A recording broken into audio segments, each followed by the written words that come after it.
tarde caía e 2 discípulos caminhavam. De olhar tristonho falavam a respeito de Jesus. E naquele mesmo caminho o mestre estava. E foi conversando com eles rumo a Emaús. Pensaram que fosse um estranho e começaram a explicar. Crucificaram nosso mestre para nos derrotar.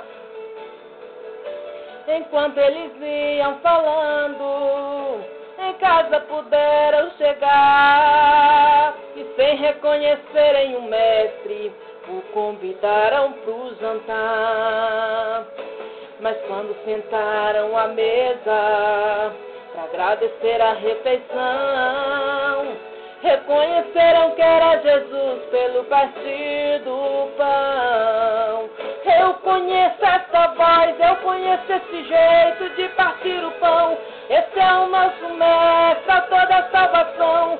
Fique aqui conosco e não vai embora. Um falava com o outro com muita emoção. Eu estava sentindo no meu coração algo diferente. Era ele presente com a sua glória. Algo diferente estou sentindo aqui. É a presença dele que eu posso sentir. A mesma alegria que os discípulos sentiam. Estou sentindo agora, ele aqui conosco com a sua glória.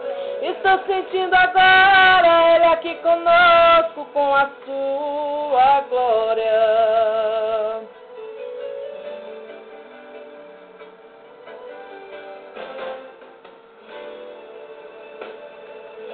Se fosse um estranho e começaram a explicar. Crucificaram nosso mestre para nos derrotar.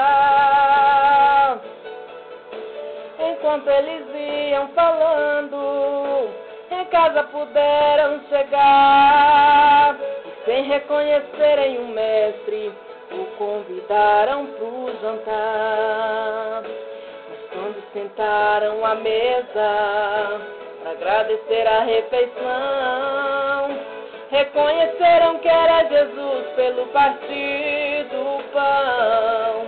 Eu conheço essa voz, eu conheço esse jeito de partir o pão. Esse é o nosso mestre a toda salvação. Fique aqui conosco e não vá embora.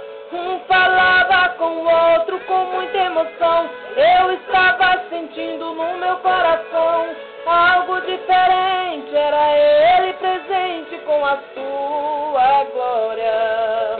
Algo diferente estou sentindo aqui. É a presença dele que eu posso sentir. A mesma alegria que os discípulos sentiam. Estou sentindo agora,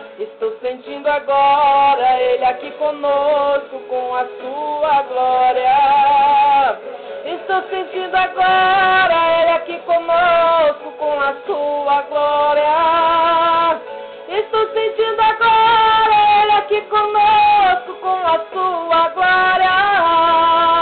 Estou sentindo agora, ele aqui conosco com a sua glória. Com a sua glória. Estou sentindo agora, ele aqui conosco com a sua glória. Com a sua glória.